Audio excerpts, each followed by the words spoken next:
It's the SKOR North Twins Show. Baseball.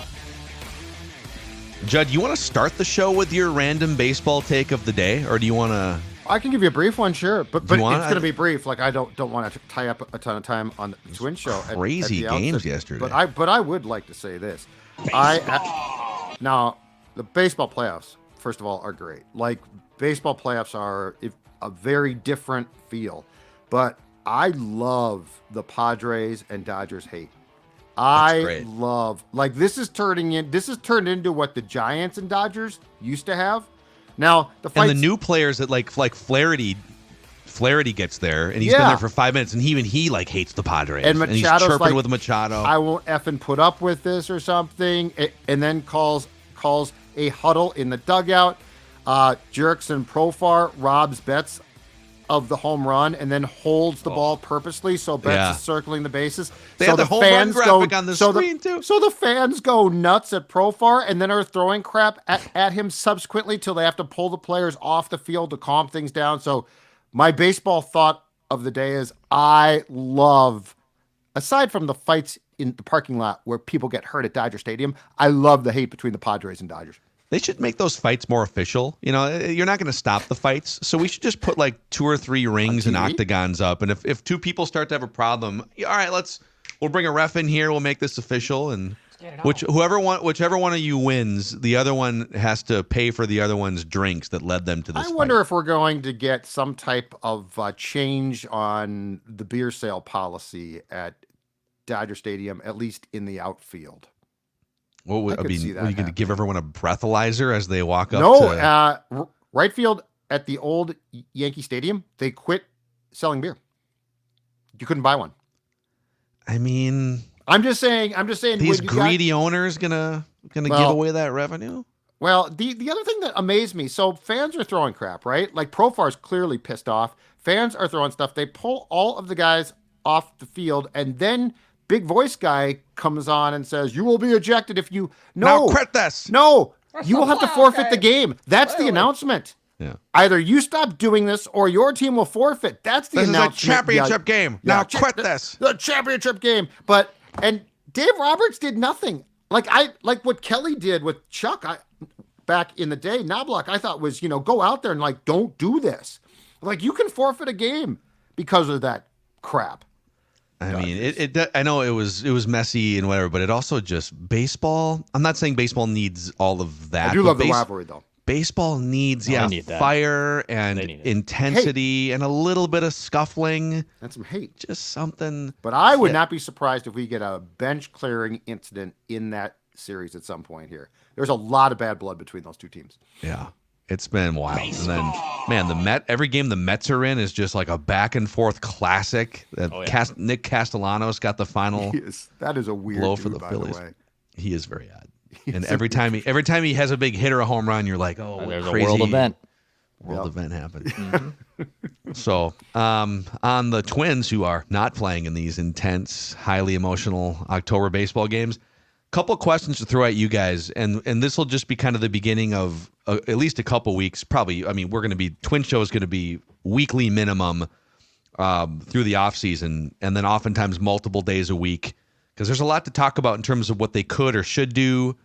I think we're still seething a little bit from the way the season ended, so you're probably going to get some of that on these shows. But let me just ask you guys, and Dex, you were at the press conferences on Friday.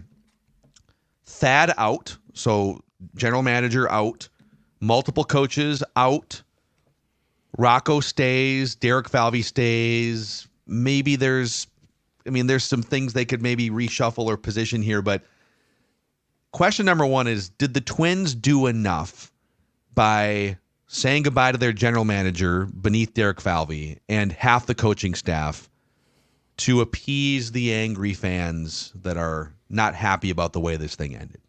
To appease the angry fans, no. I mean, no. Or to appease you guys specifically?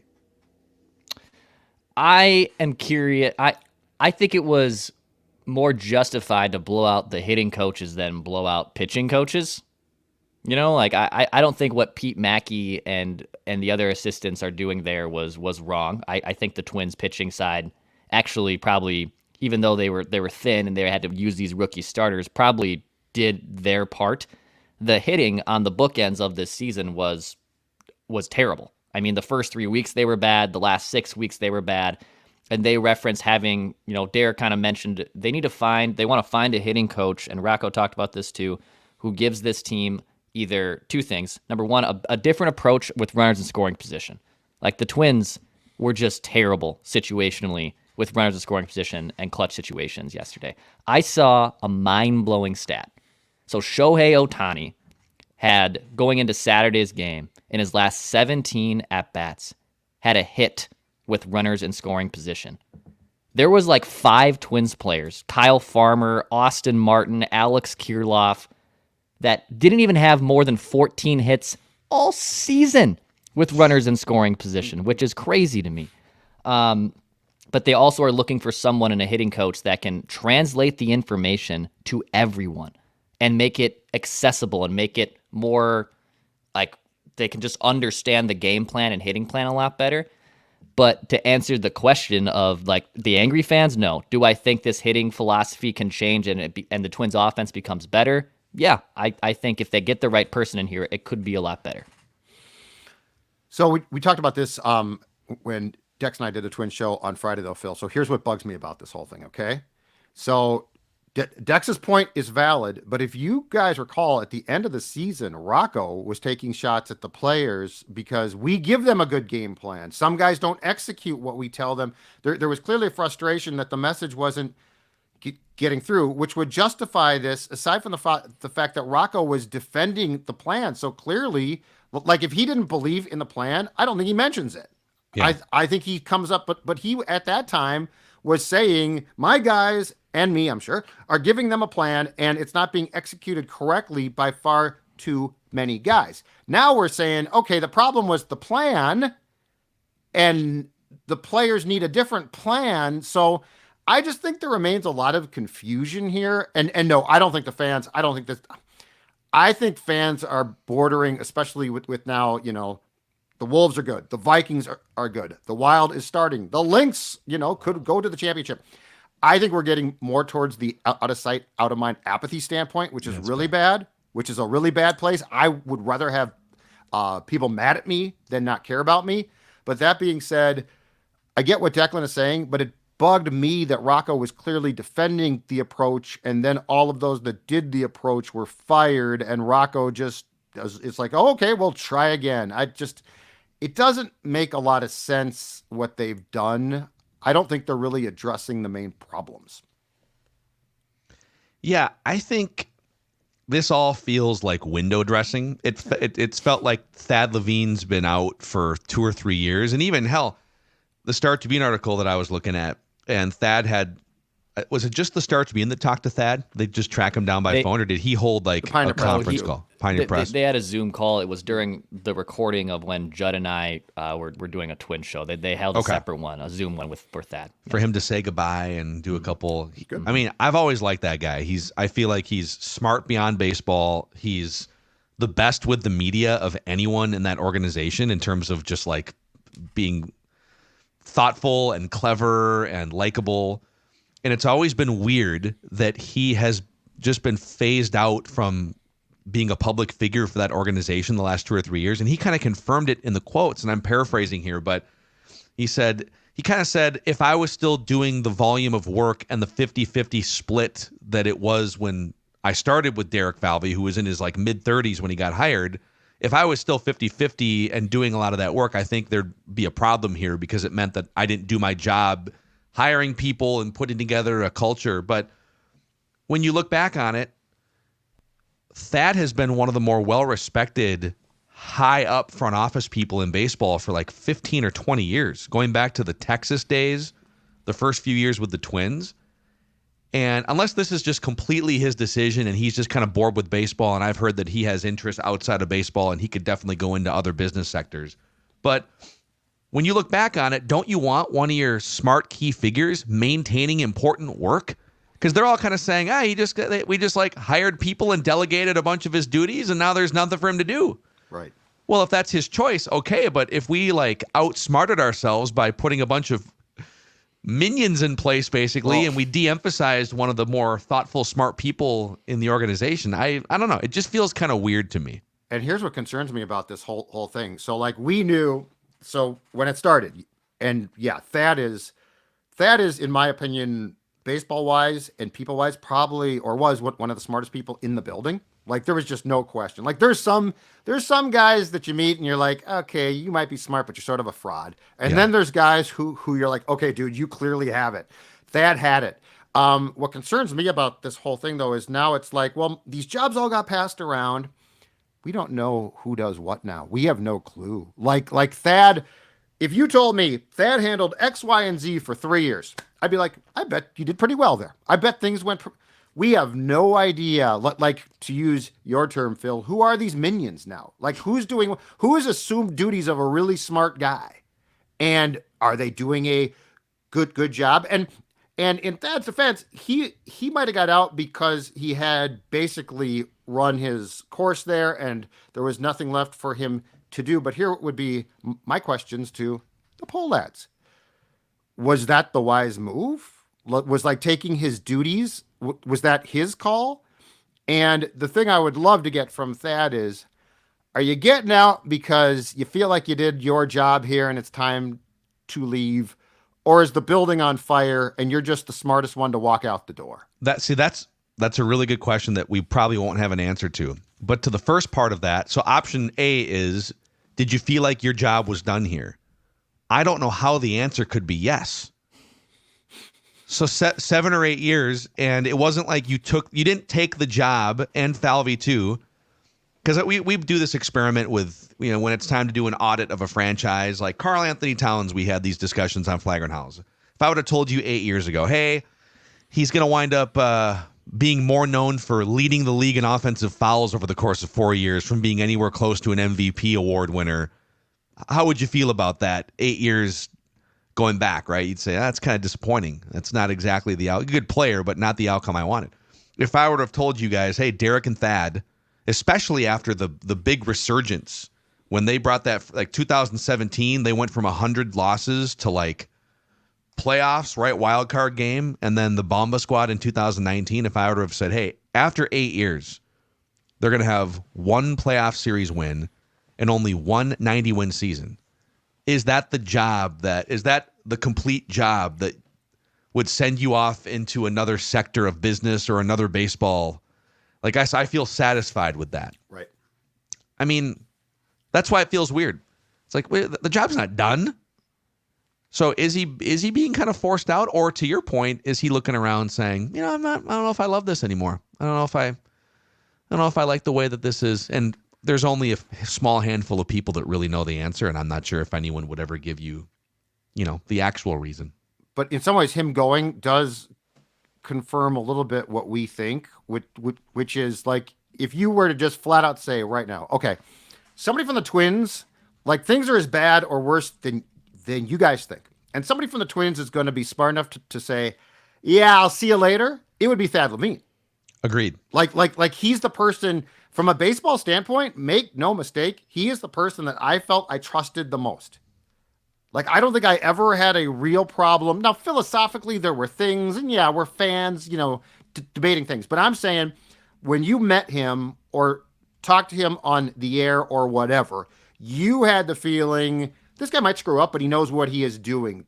There was a presence there. Exactly, great word. So what makes me think that this is all a little bit odd, while it's not shocking, is he looking at the Baldelli situation, the Correa, odd, Royce Lewis, odd, and is he like, this is going down a path that I don't want to be here to see? I'll see ya. Yeah, it's a fair question. Just another question for you guys here. And again, we can expand on any of these in the next couple weeks here. We can do deep dive episodes, but just from like a 30,000 foot standpoint, realistically, where do you think this team is in the winning cycle? When you look at the division, the Royals, the Tigers, the Guardians have all proven very non-fluky and formidable. is this a situation where the Twins can just dust themselves off after, quote, a bad 6 weeks, to use Joe Polad's words, and you come back next year and you're back 17 games over 500, but this time you learned your lesson and you're not going to blow it? Where do you think this team is just competitively right now? I mean, competitively, if you're just looking at the bones of the team, so Correa, Buxton, Pablo Lopez, a healthy Joe Ryan, Bailey Ober, Juan Duran, Griffin Jacks, pretty good team. Pretty solid core pieces to have around to build around and to be, I think, confident with that you could be a playoff foe and be a threat. The problem is let's start just Correa and Buxton, who are eating up a ton of your salary and have injury problems. So like just the people of them, the names, yeah, those are really good pieces, but they have missed 30 to 40% or chunks of seasons the last few years, and it's hard to rely on that over 162. I think if they just have to decide what direction do they want to go with their prospect pool. Do you want to play these kids? You know, hey, we want to be the Rays. Oh, okay. So are we going to be trading arbitration eligible players and just going through the cycle of getting 2 years of a guy and shipping them off from there? Or are you going to use this prospect pool to buy things that can make you a better team in trades? And that's the path they have to figure out. I don't think there's any move this offseason that is going to make Minnesota sports fans, and I'm going to use Twins fans, Minnesota sports fans buy back into this team. This is going to be a slow burn that they have dug their own grave, and whether they're 15 games, again, over 500 on August 17th of 2025, unless they made some moves at the deadline, unless all those guys are still healthy, it's going to take next season playing out for Minnesota sports fans to figure out, are you guys worth paying attention to? That's where they're at. I think you nailed it because, okay, if we are sitting in, we are the Twins advisory board here, the SKOR North Twins Show. We are consulting your business, Twins, which may be a terrible idea, but your the core of your business is to get fans to consume your product either in the stadium or on TV. In the stadium, preferably, because like that is an instant conversion to whatever. I'm sure they have internally $1 per head count, right? If Judd walks into a stadium as a fan, he is going to spend an average of X amount on tickets and concessions, right? And there's really only 2 ways that you can get people to start going back to Target Field to where you're averaging 25, 28, 30,000, call it 30,000 plus fans a game. You could either make a huge splash move that's like, whoa, holy crap, we have to go see Shohei Ohtani or Manny Machado and Fernando Tatis Jr. and this is a can't miss player that we have to see play baseball. Mm-hmm. Well, they've already said sort of in code, the payroll might not go down, but it ain't going to go up a whole lot, especially with an uncertain TV deal. So really, short of some short, quick fix, throw money at the problem with a big name that I'm not even sure exists. I don't know that there's like a name out there that would all of a sudden get your attendance to 2.4 million. It is a slow burn, like Declan said. You have to earn, and it's not just get 15 games over 500 by June, because fans didn't come out last summer when you were, because you had all these PR issues going into the season. Right. So it is going to be a longer road back, and it's going to have to be proven by winning on the field, making an aggressive move at the trade deadline when the team deserves to be added to, and then not crumbling in August and September, and maybe prove it for a year before fans start to maybe come back. I think that's where I think their business is at. And from a business standpoint, though, what makes us think that they're going to do those things? Joe Polad, first of all, has now said, well, he leaked out. The payroll won't go down, but as we've talked about, Correa's contract goes up. Lopez's contract. So okay, that's going to come from the payroll. And as far as I know, his statement about the Rays still stands, right? So if you're going to start to trade off guys because of potential fears about salaries, now what are you doing to the entire franchise? I mean, their prospect pool is good, but I don't think that there's any basis to speculate that they are going to change their business philosophy on payroll, in which case we're talking about a 2-pronged problem now. We're talking about a fan problem, which exists now, and a clubhouse / player problem, because if they go in that direction more and more, it's going to change the perception about this place completely from a player perspective. Well, and then on the payroll here, real quick. By the way, credit Aaron Gleeman's been on fire the last couple weeks at The Athletic. Did a great job laying out the guaranteed what he took the poll ad.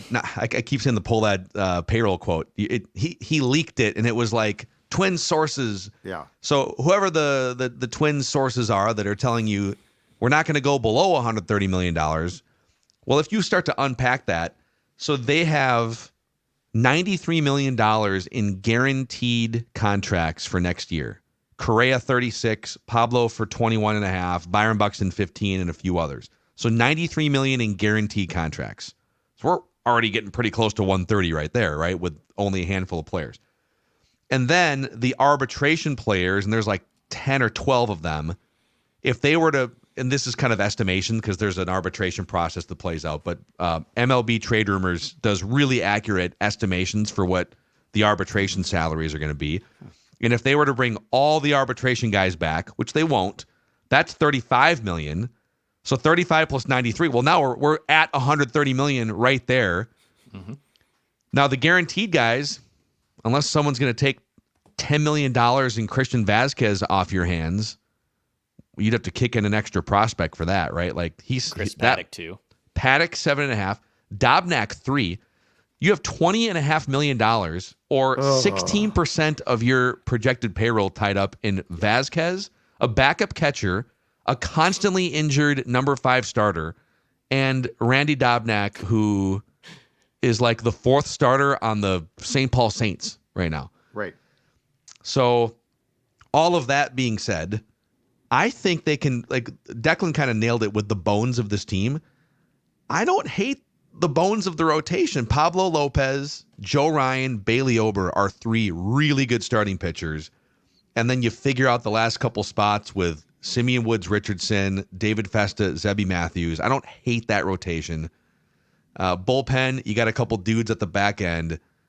Lineup, you need a couple young guys to, like Brooks Lee needs to take a step. Royce Lewis needs to figure it out for 150 games and stay healthy and not be cantankerous. Be happy.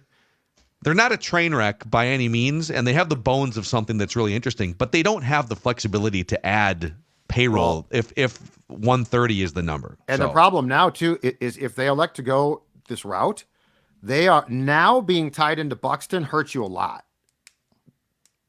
Because does it? I mean, it's not. It doesn't. If he's going to play 100 games at $15 million, if he's going to, but like that's going to be an if. That's going to be an if, and you don't have the problem too is if he plays. Let's say he spikes downwards a bit to 80 games. Are you going to have a center fielder this time? Perhaps you will, that can actually play out there consistently. The Correa thing concerns me. Like this football, that's the thing. This yeah, football, I'm still ain't gone. Like this didn't mysteriously. This 2 years in a row. This remained a problem on the foot that has the bad ankle. So like there's just a lot of things here. I have a lot of questions that even go beyond Falvey's purview about what's going to be allowed and what they're going to do. And Phil, as you said, the Tigers, the Royals, the Guardians all look pretty damn good. So that's what concerns me. This is not now the AL Central, what a bleeping joke. This is how are you going to be competitive with several teams that look like they are at the start, perhaps, of something good. And the Guardians are going to get pitching back. So if we started this season, or going into this season, I should have said 6-8 months ago in spring training, guaranteed Byron Buxton will play 100 games and has an 860 OPS. That's option 1. It's guaranteed for you. Or you take door number 2. I think most of us would have said, okay, give me option 1. Yep. But and you got to figure out what the other 50 games look like. Yeah. But but at the end of the day, is that the same expectation for next year? If you told me, that's the issue, and all the payrolls tied up with Buck missing 40% of the season, and Correa with a foot that is being carved out with shoes and new different type of things. So that part is a challenge. You need a better insurance policy for those type of things. But if they're screwed there, and Joe Paulette says no, I don't know what you do.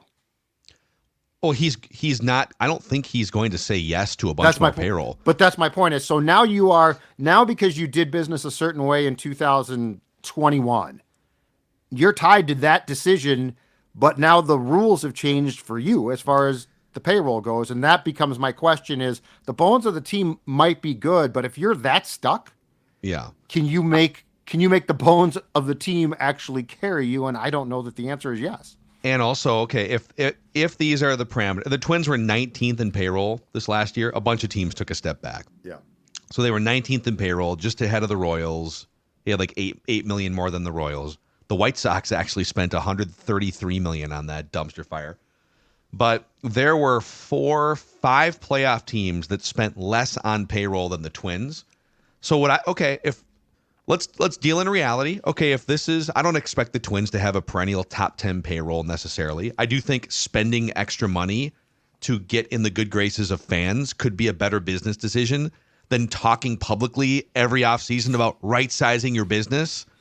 But if it's 130, or if it's, hey, we're going to be like 19th in payroll, not 12th, not 11th, like we were when Target Field opened, then I would look at the front office and say, all right, do I have the right people making the right decisions to operate with that type of budget? And if you look at some of the names that are making money on this team, your backup catcher is your 4th highest paid player. Yeah.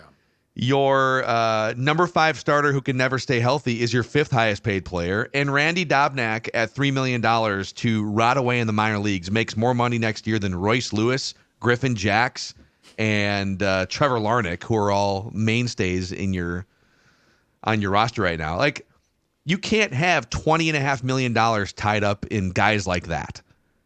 That's like, there's no way you're going to efficiently run the way that the Rays or the current version of the Guardians does. So, I mean, that if I would say, if I'm the front office, I'd say, well, wait a second. We signed those contracts thinking that we'd have about 20 or 30 million more to play with, and it would keep going up. So they need to know where the goalposts are too.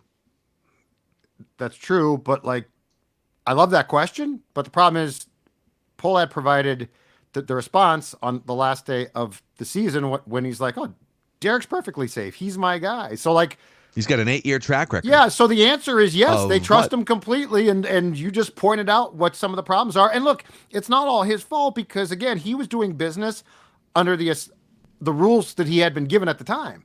Yeah. So those contracts look putrid now, but they look putrid in part because he's being told, hold on, we're going to change everything. Be the Rays. It's not a magic trick. Yeah. Hocus pocus. I'm the Rays. Yeah. So many more discussions to be had about how to fix the Twins, what we would do if we were inexplicably put in a position to make trades and sign free agents, but and more of Judd's random baseball thoughts throughout these playoffs too. Padres, Dodgers, love it. It is super exciting. Sports hate makes me I have major FOMO because it was so much fun a year ago being at Target Field, the crisp fall wind blowing in the air. Yeah, and those and just the, don't you love it when baseball goes to an every pitch in a game matters? Yeah. I love that. Like edge of the seat every pitch. I feel robbed of that experience. Oh, you have been in some ways. The players, the front office, the ownership, they robbed Twins fans, Minnesota sports fans. Don't forget the manager, too. The manager, the hitting coaches, specifically the hitting coaches. Hey, guys, remember when I told you I loved your plan? It sucked. You're fired. It's garbage. Amazing. And then, our resident beat podcaster, Declan Goff here, will be all over things this offseason. So we will keep this show pumping minimum weekly and likely multiple times a week. We got our random twins on the grid. So we'll see you guys at least once more this week, maybe even twice on the SKOR North Twins Show.